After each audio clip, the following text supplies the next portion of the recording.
ليجمع المسند.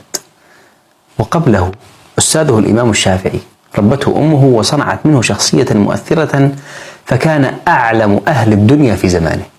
وقبل الشافعي شيخه مالك الذي ضربت أكباد الإبل في السفر إليه من مشارق الأرض ومغاربها. كم عند الله من أجر لهؤلاء الأمهات الثلاث، وكم لهن من آثار على ظهر هذه المعمورة، وقس على ذلك مئات المؤثرين. من علامات نجاح الإنسان في حياته صناعة الأثر، أثر يبقى بعد رحيله. وكن رجلا إن أتوا بعده يقولون من روى هذا الأثر، كما قال شوقي.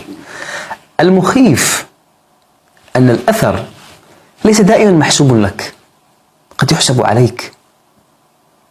في آية عجيبة يقول الله: إنا نحن نحيي الموتى ونكتب ما قدموا وآثارهم